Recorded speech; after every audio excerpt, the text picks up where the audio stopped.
Nesse vídeo, nós vamos desvendar a engenharia por trás dos 10 caminhões mais bizarros já produzidos na história. As bizarrices vão desde caminhões com patas até caminhões com motores a jato de caças militares. Por isso, não tenho dúvidas que irá se surpreender com cada um deles, principalmente com os primeiros da lista. Para abrir a nossa lista, em 10º lugar, vamos começar com um caminhão que, se você gosta do design quadrado de um Scania, vai odiar esse aqui. Estamos falando do Marti Mobile Inotruck, um caminhão elétrico com um visual bem diferente. Mas calma, que esse visual futurístico tem um bom motivo. A ideia do seu inventor, o renomado designer automotivo alemão Luigi Colani, era produzir um caminhão focando 100% na sua eficiência aerodinâmica. O resultado final é isso que você está vendo. Basicamente, um trem-bala sobre rodas. A cabine do caminhoneiro fica posicionada muito à frente e bem no alto, isolada completamente da carroceria e dentro de um bulbo de vidro. O motorista se sentia na cabine de um caça espacial. A intenção técnica era louvável: reduzir drasticamente o coeficiente de arrasto aerodinâmico em velocidades de cruzeiro, assim poupando energia elétrica das baterias que a montadora estava testando. Na teoria, era o ápice da eficiência por watt consumido, mas na prática o visual espantou clientes e o custo de reposição do vidro curvo da cabine inviabilizou a escala da frota. E por falar em ignorar a sensatez, vamos para o 9º caminhão da lista, o Shockwave, um Peterbilt modificado que abandonou os pistões, as bielas e as transmissões por completo. O dono arrancou a mecânica tradicional e amarrou 3 motores a jato no chassi. Sim, motores a jato, você não escutou errado. Inclusive, os mesmos usados em caças militares. A força bruta da exaustão dos jatos empurra o caminhão contra a resistência do ar igual uma pena. Para ter uma ideia da força disso, ele é capaz de passar dos 600 km por hora em apenas 6 segundos. E com toda essa ignorância, o desafio da engenharia é impedir que ele decole. Principalmente porque a aerodinâmica frontal de um caminhão bicudo cria uma parede de arrasto colossal e zonas de baixa pressão instáveis. Assim, manter os pneus no asfalto com essa velocidade de avião exige uma geometria de suspensão rígida como pedra, e o chassi original teve que ser completamente reforçado para suportar o empuxo contínuo sem entortar o quadro como uma folha. Em 8º lugar, vem o caminhão que desafia a física, o famoso e conhecido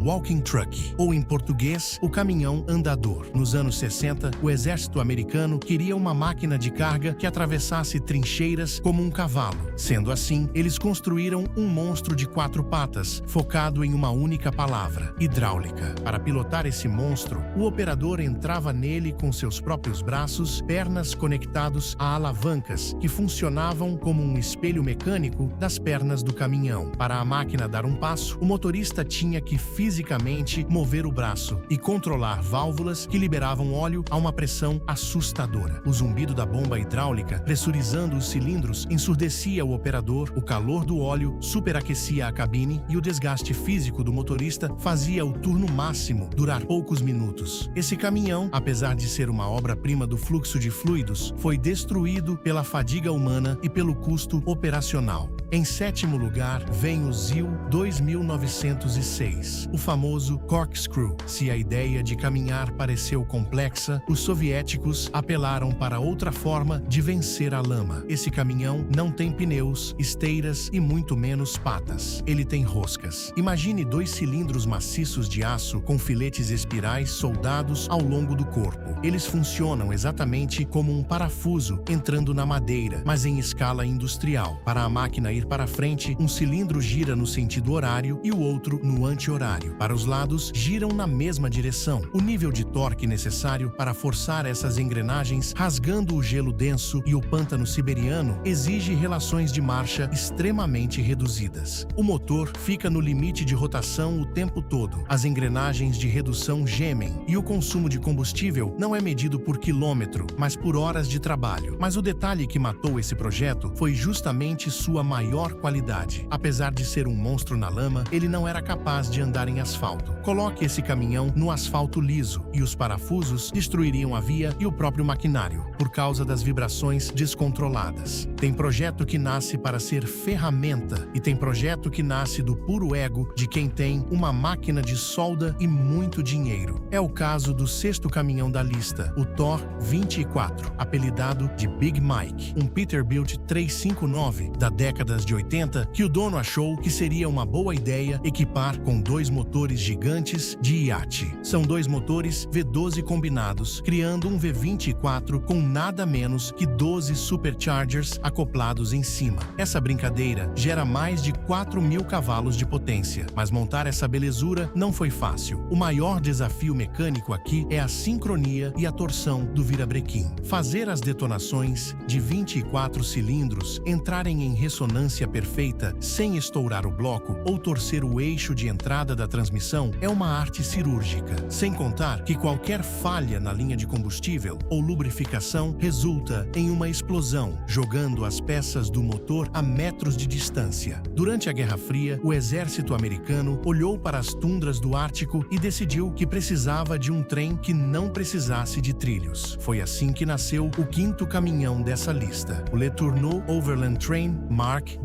Um caminhão com alma de trem, ele tinha nada mais que 170 metros de comprimento, equivalente a quase 9 caminhões bitrem enfileirados. O maior problema de um caminhão desse tamanho é fazer as curvas. Se você tem dezenas de reboques atrelados, o último vagão sempre corta a curva e arrasta tudo no meio do caminho. Para resolver isso, cada uma das 54 rodas possuía seu próprio motor elétrico de tração e a direção não era mecânica, era elétrica. Assim, quando o caminhoneiro virava o volante, um sistema de chaves registrava o ângulo e repassava o comando atrasado para cada um dos eixos dos reboques exatamente no momento em que passavam pelo mesmo ponto físico. Era um sistema brilhante para a época, mas a manutenção era extremamente complexa e o zumbido insuportável das turbinas o tornaram em um pesadelo logístico. Se você quer ver a física sendo humilhada em terra firme, olhe para o caminhão 4º da lista, o Belazé 75710, o maior caminhão de mineração do planeta. Esqueça um eixo cardan convencional. O torque necessário para mover mais de 400 toneladas de carga estouraria qualquer junta universal de aço forjado. A engenharia russa apelou para uma transmissão diesel-elétrica. Ele usa 2 motores de 65 litros cada, que não giram as rodas. Eles giram alternadores monstruosos, e esses alternadores alimentam 4 motores elétricos de tração, embutidos nos cubos das rodas. E chegando no pódio, o 3º caminhão da lista é o Landwasserschlepper, uma máquina alemã da Segunda Guerra que desafiou 2 ambientes diferentes, a terra e a água, um dos primeiros caminhões anfíbios da história. O problema mecânico aqui é o pesadelo da vedação. Para colocar torque nas esteiras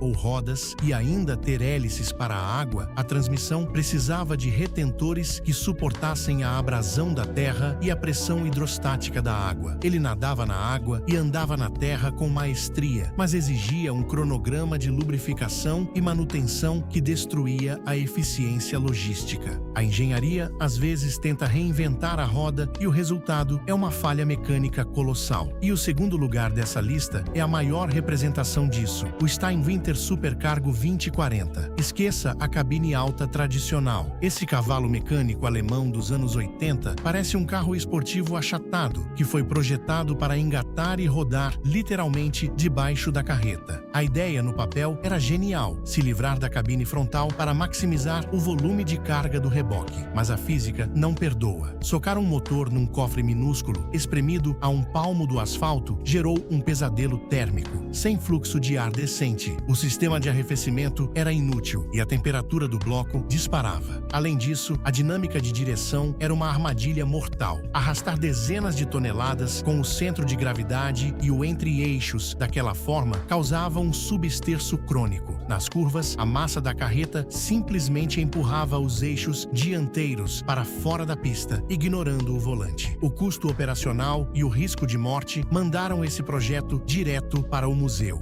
Por outro lado, a engenharia também nasce da necessidade extrema. Quando você precisa descobrir petróleo a 3.000 metros de profundidade sem explodir metade do estado, você não usa uma broca comum. Você usa o primeiro caminhão dessa lista. Os Vibro 6, conhecido também como Thumper Trucks, um gigante de 35 toneladas. O segredo dele não está no motor que o move, mas no que está debaixo da cabine. Ele possui uma sapata de aço maciço que desce e prensa contra o solo. Usando atuadores com válvulas servo-hidráulicas pulsantes, ele levanta o próprio peso do chassi e usa sua massa para golpear o chão. O sistema empurra óleo a altas pressões para gerar ondas de choque brutais no solo. E essas ondas são depois analisadas e ajudam a localizar exatamente onde está o petróleo. Você pode olhar para essas 10 máquinas e pensar que os engenheiros enlouqueceram em algumas delas, mas a verdade é que nós aprendemos muito com cada uma. Se você curtiu mergulhar na engenharia dessas máquinas, deixa o like e me diz nos comentários qual outra máquina pesada ou peça mecânica você quer ver desmontada aqui no canal. Manda aí que a gente vai atrás. Forte abraço e até a próxima.